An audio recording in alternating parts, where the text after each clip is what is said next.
Varicose veins కి సరైన చికిత్స కోసం సంప్రదించండి ఎవిస్ హాస్పిటల్.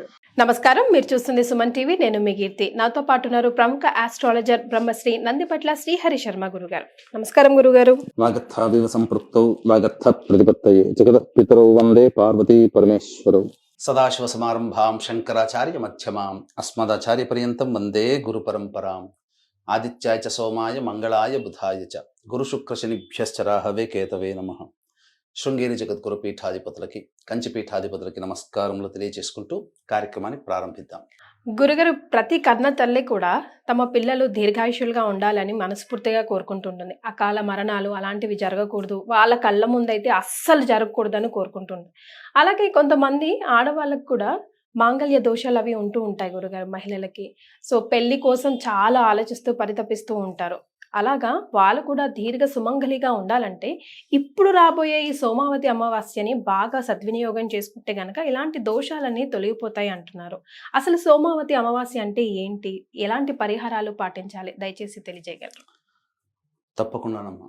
మన వీక్షించేటువంటి మన సుమన్ టీవీ ప్రేక్షకుల కోసం ఎప్పుడు కూడా వాస్తవమైనటువంటి పురాణాల యొక్క అంతర్గతమైనటువంటి రహస్యాన్ని మనం తెలియచేసుకుంటూ వస్తున్నాం.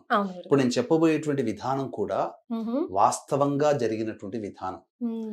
అంటే మనకు ఈ సోమవారం నాడు అమావాస్య కలిసి వస్తున్నటువంటి రోజున సోమవతి అమావాస్య అని అంటారు. ఎందుకు ఈ విధమైనటువంటిది వచ్చిందంటే రెండు గాథలు మనకు పురాణంలో వస్తున్నాయి. అంటే ఒకటి మనం క్లుప్తంగా తెలియచేసుకున్నట్లయితే, తండ్రి ఆజ్ఞ ఇవ్వకుండా, తండ్రి పిలవకుండా, పిలవని పేరంటానికి వెళ్ళి భర్త వద్దని వారిస్తున్నా వినకుండా పుట్టింటికి వెళ్ళి కార్యక్రమం దక్షయజ్ఞం కోసం వెళ్ళింది సతీదేవి. కానీ అక్కడ అవమానించబడిన తరువాత, ఆ అవమానించబడినటువంటి సందర్భంలో నా భర్త మాట వినకుండా వచ్చానని చెప్పి నా భర్తకి నేను ఎలా మోహం చూపించుకోను అని చెప్పి అక్కడక్కడనే అగ్నికి దగ్ధమైపోతుంది సతీదేవి. ఇది ఇంతటా ఈ వార్త తెలుసుకున్నటువంటి పరమేశ్వరుడు అగ్రహోత్రగ్రుడి తన జటాజూటము నుంచి ఒక జటని మనకు విసరగా అక్కడి నుంచి వీరభద్రుడు ఉత్పన్నమయ్యాడు. ఎందుకోసం వచ్చాడు? దక్ష యజ్ఞాన్ని ధ్వంసం చేయడానికి, అందులో ఉన్నటువంటి వాళ్ళని ఇబ్బంది సంహరించడానికి. అందులో ఈశ్వరుడు తప్ప మిగతా అందరు దేవతలు వెళ్ళారు. వెళ్ళిన తర్వాత అందరినీ ఏకభాగాన దండిస్తున్నాడు వీరభద్రుడు. అందులో సూర్య భగవానుడు ఉన్నాడు, చంద్రుడు ఉన్నాడు. కాబట్టి సూర్య భగవాన్ని దండించినప్పుడు ఈ దవడలు విరిగిపోయినాయి. అందుకే సూర్య భగవానికి దంతాలు ఉండవు. అందుకనే తీయటి పాయసం నైవేద్యంగా పెడతాం. ఆ దక్ష యజ్ఞంలో సూర్య భగవాని దంతాల్ని కొట్టగానే దంతాలు విరిగిపోయాయి. చంద్రుని కూడా కొట్టేసేస్తే ఒళ్ళంతా వ్రణములు, ఇక భరింపరాని బాధలో ఉన్నాడు చంద్రుడు. చంద్రుడు ఎవరు? సాక్షాత్తు ఈశ్వరుడికి తోడల్లుడు. ఆ విధంగా తోడల్లుడైనటువంటి ఈశ్వరుడి దగ్గరికి వెళ్ళి, నీ యొక్క పుట్టినవాడే వీరభద్రుడే ఇలా నన్ను చేశాడు, నేను బాధలు భరించలేకపోతున్నాను, ఏం చెయ్యాలి ఈశ్వర అంటే, వచ్చే అమావాస్య రోజున నన్ను అర్చించు, నీకున్నటువంటి సమస్తమైనటువంటి బాధల్ని తొలగించుకుంటావు అని చెప్పగా సోమవారం అయింది. ఆ రోజున అమావాస్య అయింది. ఆ రోజున ఈశ్వరుణ్ణి అనేక విధాలుగా పూజలు చేశాడు. ఆ కారణం చేత చంద్రుడికి ఉన్నటువంటి అనేక కష్టములు, ఈతి బాధలన్నీ తొలగిపోయాయి. ఆయన కూడా తప్పలేదు గురుగారు, ఆయనకి తప్పలేదు, పరిహారం కూడా తప్పలేదు. అందుకనే సోమవారం రోజున చంద్రుడు ఈ యొక్క అమావాస్య రోజున ఈ ఈశ్వరుని ఉపాసన చేశాడు కాబట్టి సోమవతి అమావాస్య అనే పేరు వాడుకలోకి రావడం. ఈ సోమవారం అమావాస్య ఉన్నటువంటి రోజున ఈశ్వరుని ఎవరైతే విశేషముగా అర్చిస్తారో వాళ్ళకి సకల దోషాలు తొలగిపోతాయి. ఇది మాత్రం సత్యము అమ్మ. ఇంకొక మనకున్నటువంటి గాథ ఏంటంటే, ద్వాపర యుగంలో ఈ కురుక్షేత్ర యుద్ధం అంతా జరిగింది కదమ్మా. ఈ యుద్ధం అంతా జరిగిన తర్వాత పంచపాండవులు మిగిలారు. అంపశయ్య మీద భీష్ముల వారు ఉన్నారు, వెళ్ళారు. దుర్యోధను యొక్క అహంకార ప్రభావం వల్ల ఈ భూమండలంలోని సమస్తమైనటువంటి రాజులందరూ, భటులు అందరూ కూడా మరణించారు.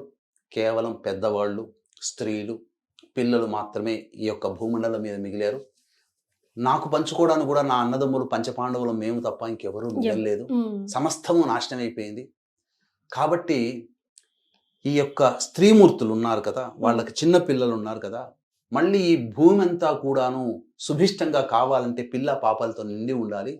కాబట్టి ఇప్పుడున్నటువంటి స్త్రీలకి ఉన్నటువంటి పిల్లలందరూ కూడా దీర్ఘాయుష్యులుగా ఉండాలంటే, ఈ ప్రపంచమంతా సుఖ సంతోషాదులతో ఈ యొక్క సమస్త జనులతో మళ్ళీ పూర్వంలాగా నిండిపోవాలంటే ఏం చెయ్యాలి అంటే, అప్పుడు భీష్ముడు చెబుతాడు, సోమవారము అమావాస్య వచ్చినటువంటి రోజున ఈ విష్ణుదేవుణ్ణి ఆరాధన చేస్తే ఇప్పుడున్నటువంటి తల్లులకి, ఇప్పుడు ఎవరైతే పిల్లలు మిగిలారో, గురుగారు కురుక్షేత్ర యుద్ధం తర్వాత భర్తలు మరణించినటువంటి పిల్లలు, భర్తలు మరణించినటువంటి భార్యలు, వాళ్ళకి కలిగినటువంటి పిల్లలు, ఆ భార్యలు వాళ్ళ పిల్లల్ని దీర్ఘాయుష్మంతులుగా రక్షించుకోవాలి అని అన్నా, ఇక్కడ గమనించుకోండి సైన్స్, ఇక్కడ గురుగారు ఆ ఉన్నటువంటి పిల్లలు దీర్ఘాయుష్యులుగా ఉండాలన్నా, ఆడపిల్లలు కూడా ఉంటారు కదా, మరి మగపిల్లలు దీర్ఘాయుష్యులుగా ఉండాలి, ఆడపిల్లలు వాళ్ళకి పెద్ద అయిన తర్వాత వివాహం చేస్తే వాళ్ళకి వైధవ్యం రాకూడదు, మళ్ళీ వాళ్ళు సంతానోత్పత్తి చేయాలి కదా. అంటే ఈ సమస్త భూమండలం అంతా, సమస్త సృష్టి నాశనం అయిపోయింది మహాభారత యుద్ధం వల్ల. పిల్లలు తల్లులు మాత్రమే మిగిలారు, ఆడపిల్లలు మగపిల్లలు తల్లులు. ఈ మగపిల్లలు దీర్ఘాయుషులుగా ఉండాలి, ఈ ఆడపిల్లలు రేపొద్దున పెరిగి పెద్దయి వాళ్ళు వివాహం చేసుకొని వాళ్ళకి వైధవ్యం రాకుండా ఉండాలి, వాళ్ళు సంతానాన్ని కనాలి.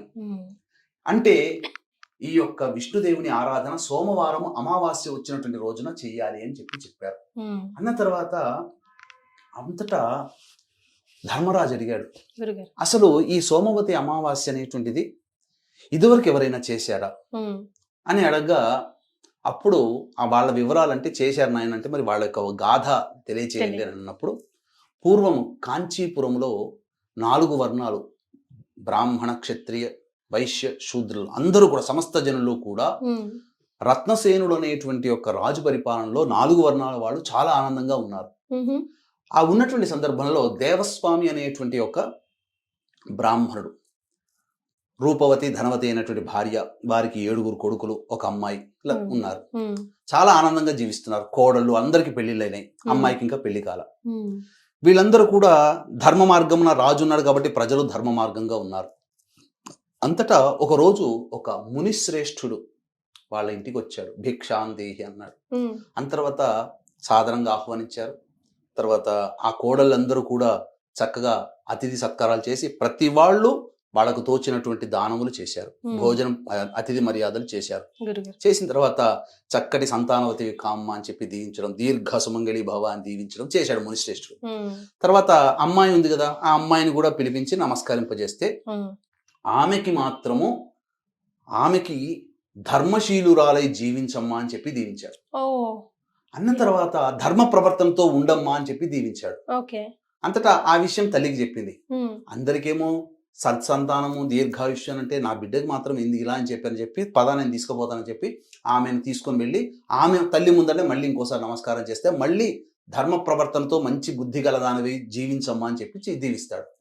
ఏంటండి, అందరికేమో ఇలా ఆయుష్గా ఉండాలని, మంచిగా పిల్లల్ని కనాలని జీవిస్తే, పెళ్లి కావాల్సిన అమ్మాయి ఈమెకి ఎందుకు ఇట్లా ఆలోచించి ఈ దీవించారు మీరు అని అంటే, అంతటా అడగగా అప్పుడు చెప్పాడు, ఈమెకి వివాహ సమయంలో సప్తపది జరిగేటువంటి సందర్భంలో ఈమెకి వైధవ్య యోగం ఉందమ్మా అని చెప్పగానే అందరూ బాధపడ్డారు, ఏడ్చారు.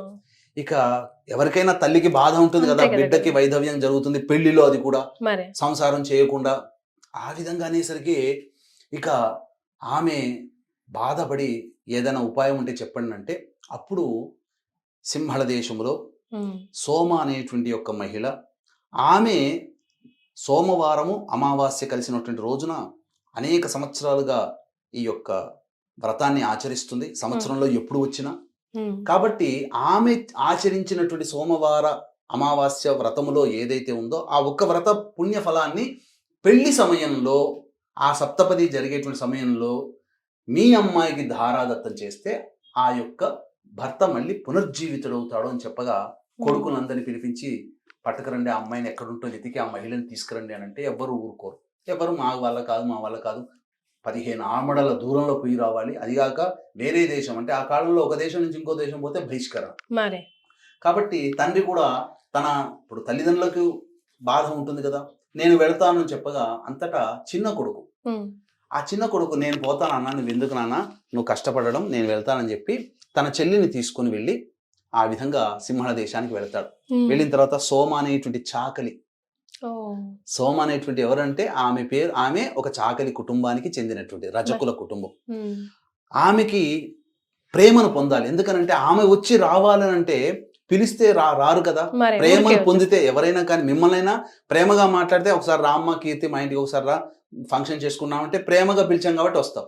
ఆ ప్రేమను పొందడం కోసం ఇక పొద్దున్నే లేవగానే, అంటే సూర్యోదయం కంటే ముందే ఆ ఇల్లంతా తుడవడం ఊడవడం, ఆ ఇల్లు కాదు ఇంటి ముందర చక్కగా ఆమె స్నానం చేసి వచ్చి వాకిలి తీయగానే వాకిలంతా ఎవరో ఊడ్చారు. రోజు ఇలా జరుగుతుంది అని చెప్పి ఒక రోజు రాత్రిపూట నిద్రపోకుండా ఉండి ఎవరు చేస్తున్నారు ఇదంతా అని చెప్పి నా ఇంటి ముందరని చెప్పి కాపు కాచుకుని కూర్చుంటుంది. ఇద్దరు అన్నా చెల్లెలు వచ్చి చక్కచక్క వాకిలంతా ఊడడం చేసినంతో దబాన బయటికి వచ్చి, ఎవరండి మీరు, నాకు ఇంటికి నన్ను అడగకుండా నా ఇంటిని శుభ్రపరుస్తున్నారు అని అంటే అప్పుడు పలానా అంతా వాళ్ళ వృత్తాంతం అంతా చెప్తున్నారు.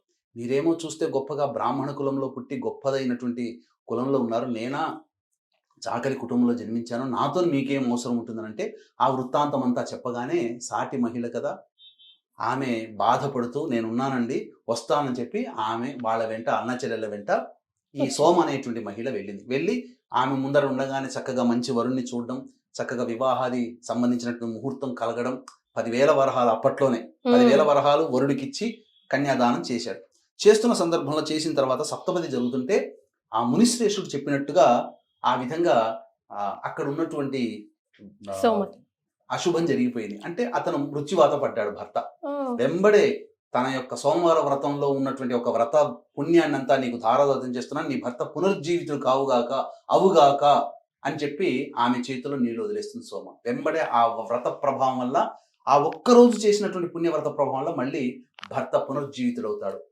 ఈ విధంగా ఆ యొక్క సోమ అనేటువంటి మహిళ ఈ విధంగా ఆచరించింది కాబట్టి ఆమెను మళ్ళీ తిరిగి అనేక ధనధాన్య కనక వస్తు వాహనాలన్నీ కూడా ఇచ్చి పంపించింది. కాబట్టి ఆ రోజు నుంచి సోమవారము అమావాస్య, సోమవతి అమావాస్య అనేటువంటిది ఆ సోమ అనేటువంటి ఆమె ద్వారా కూడా ప్రాచుర్యంలోకి వచ్చింది. కాబట్టి ఈ సోమవారం అమావాస్య రోజున ఎలాంటి విధానాలు ఆచరించాలో మనం తెలుసుకుందాం. మరి ఏం చేయాలంటారు గురుగారు? అంటే జనరల్గా ఈ రెమెడీస్ చేయండి, ఆ రెమెడీస్ చేయండి అని చెప్పకుండా మీరు ప్రమాణ సైతం మనకి స్టోరీ విధంగా ఎలా జరిగింది పురాణాల్లో కూడా చెప్పారు కాబట్టి గూస్ బంప్స్ వచ్చాయి గురుగారు. మరి మేమంతా ఎలా చేసుకోవాలి నార్మల్ హ్యూమన్ బీయింగ్స్? ఇదంతా కూడా కురుక్షేత్రంలో ఘటన జరిగింది, ఇది వాస్తవం. అదే అంతటా ధర్మరాజు ఏం చేశాడు, ఈ వ్రతాన్ని అంతా కూడా భీష్ముని ద్వారా తెలుసుకొని తన యొక్క కోడలు, అర్జునుని కోడలు ఎవరు, సుభద్ర, ఆమె చేత చేయించాడు. చేయించినటువంటి కారణం చేత ఆ వ్రత ప్రభావం వల్ల అశ్వత్థామ వదిలినటువంటి నారాయణాస్త్ర ప్రభావానికి గురి కాకుండా జన్మించాడు. మృత సంజీవుడు అయ్యాడు. చనిపోవాల్సినటువంటి బాలుడు మళ్ళీ తిరిగి జన్మించాడు కాబట్టి మృత సంజీవుడు అయ్యాడు. కాబట్టి ఈ వ్రతాన్ని ఎవరైతే ఆచరిస్తారో ఆడపిల్లలకి వైధవ్యం తొలగిపోతుంది, పెళ్లి కాని అమ్మాయిలకి దీర్ఘాయుష్మంతుడైనటువంటి భర్త లభిస్తాడు. ఏ మహిళ అయితే ఈ యొక్క వ్రత విధానాన్ని ఆచరిస్తుందో ఆమెకి భవిష్యత్తులో భర్త అనేటువంటిది వైధవ్యం కలగదు, భర్త చనిపోరు. ఇక సంతానం కలిగినటువంటి ప్రతి స్త్రీ ఆ కురుక్షేత్ర యుద్ధం తర్వాత భీష్మ పితామహ ద్వారా తెలుసుకున్నటువంటి ధర్మరాజు ప్రపంచమంతా చాటింపు చేయడం వల్ల, అందరూ ఆచరించడం వల్ల అందరూ పిల్లలు దీర్ఘాయుష్మంతులై తిరిగి ఈ భూమండలాన్ని మళ్ళీ పునఃసృష్టి చేయగలిగే శక్తిని పొందారు. మనందరం వాళ్ళ సంతానమే. కాబట్టి ఇక్కడ మనం తెలుసుకోవాల్సింది ఏంటంటే పిల్లలకి దీర్ఘాయుష్షు, పెళ్లి కాని అమ్మాయిలకి వైధవ్యం ఉండదు. ఆల్రెడీ పెళ్ళైనటువంటి అమ్మాయిలకి పిల్లలు చనిపోకుండా ఉంటారు, భర్తలు చనిపోకుండా ఉంటారు, వైధవ్యమే ఉండదు. అసలు చెప్పాలంటే మగపిల్లలకి భర్తలకి అసలు మరణమే ఉండదు. ఇది చేయడం వల్ల వాళ్ళకి అంటే భగవంతుడు అక్షరాలా ఇచ్చినటువంటి ఆయుష్ని మనం పొందుతాం. 120 సంవత్సరాలు మానవ జీవితం, శతాధిక సంవత్సరాలు జీవించగలుగుతాం. ఇది చెయ్యాలి. ఏ విధంగా చెయ్యాలి అని అంటే రావి చెట్టు దగ్గర, అంటే మనము ఏ పరిహారం అయినప్పటికీ కూడాను ప్రధానంగా 2 పరిహారాలు ఎక్కడైనా ఎప్పుడైనా కానీ. ఒకటి మనం చేసుకోగలిగేటువంటి పరిహారం, 2 బ్రాహ్మణుల ద్వారా చేయించుకోగలిగిన పరిహారం. ఈ డిసెంబర్ 30వ తారీఖు రోజున అత్యద్భుతమైనటువంటి రోజు, సోమవారము అమావాస్య, సోమవతి అమావాస్య, పైగా మూలా నక్షత్రంతో ఉన్నటువంటి అమావాస్య. రాహువు ఏంటంటే గత జన్మ కర్మదోషాలని రాహు అనుభవింపచేస్తే భవిష్యత్తులో వచ్చేటువంటి యొక్క జన్మకు సంబంధించినటువంటి పుణ్య పాప ఫలాన్ని కేతు అనుగ్రహిస్తాడు. ఆ కేతువు నక్షత్రం మూలా నక్షత్రం.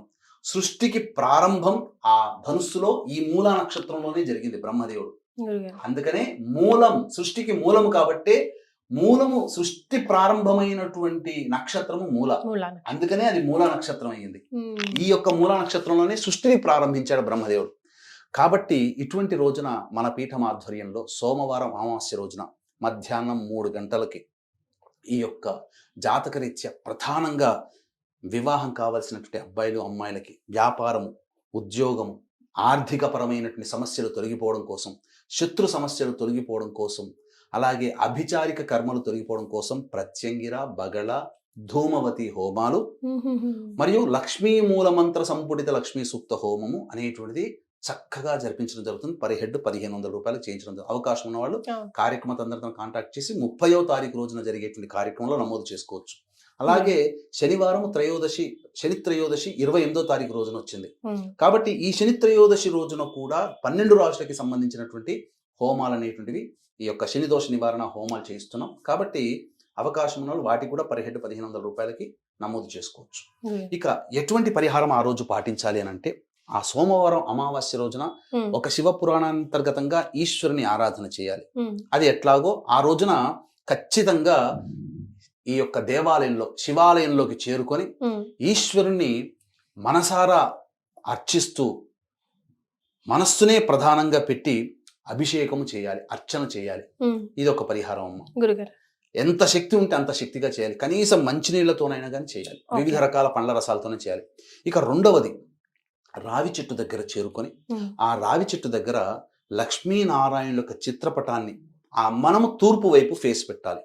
పెట్టి ఆ రావి చెట్టు మొదట్లో ఒక చక్కగా ఒక పీట వేసి, ఆ పీట మీద అష్టదళ పద్మం వేసి, పసుపు రాసి అష్టదళ పద్మం వేసి, దాని మీద ఒక తెల్లటి బట్ట పెట్టి, దాని మీద ఈ యొక్క సంబంధించినటువంటి చిత్రపటాన్ని పెట్టి చక్కగా పూలమాల వేసి, ఆ యొక్క ముందర చిత్రపటం ముందర బట్ట ఉంటుంది కదా, చక్కగా ఆ బట్ట ముందర ఒక కిలోంబావు బియ్యం వేసి, దాని మధ్యలో ఒక రాగి కలశము, దాని నిండా నీళ్లు పెట్టి, మామిడాకులు వేసి, కొబ్బరికాయ పెట్టి, అప్పుడు ఈ లక్ష్మీనారాయణ వ్రతం అని ఒకటి ఉంటుంది, ఆ వ్రతాన్ని ఆచరించాలి.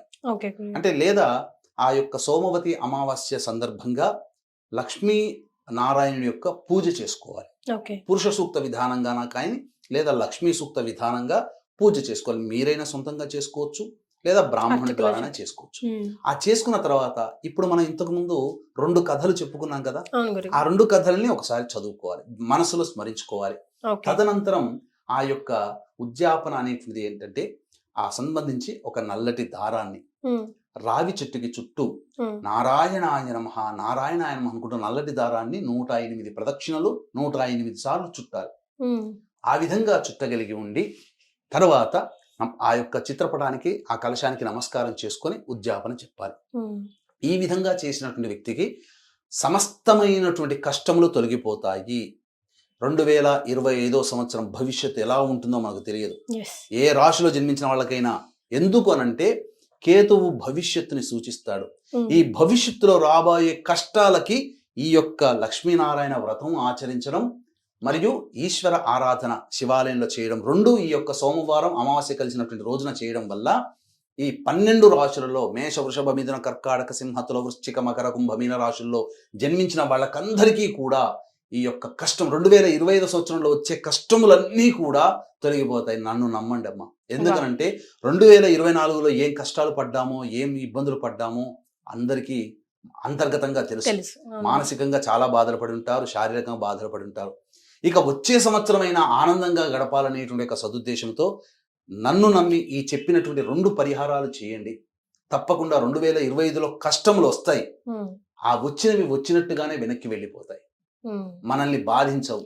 అప్పుడు తెలుసుకుంటాం, ఆ రోజున పలానా శ్రీహరి శర్మ గారు చెప్పినటువంటి మాట ప్రకారము ఈ యొక్క కార్యక్రమాన్ని నేను ఆచరించాను, తత్ఫలితంగా నా కష్టములు తొలగిపోయాయి, అదంతా ఆ శివకేశవుల యొక్క అనుగ్రహమే అని చెప్పి అప్పుడు నమ్ముతారు. అప్పుడు మనస్సు ఉప్పొంగుతుంది.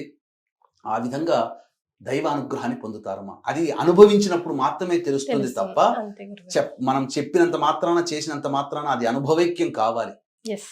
అన్నం ఉడకాలన్నా పెట్టే కుక్కర్లోనైనా 15-20 నిమిషాలు పడుతుంది. మరి మరి పూజ చేసిన ఆ ప్రతిఫలం అంటే కష్టాలు వచ్చి తొలగిపోయినప్పుడు దాని ఫలితం మనం అర్థమవుతుంది. ఖచ్చితంగా మనం ఆ పుణ్యాన్ని మనం పొందుతాము అనడంలో ఏమాత్రం సందేహం లేదు. ఎస్ భలే చెప్పారు గురుగారు. సోమవారం సోమవతి అమావాస్య గురించి, ఆ గాథతో పాటుగా పాటించాల్సిన పరిహారాల గురించి చాలా సంతోషం అండి. ధన్యవాదాలు. సర్వం శ్రీ ఉమామహేశ్వర పర బ్రహ్మార్పణమస్తు.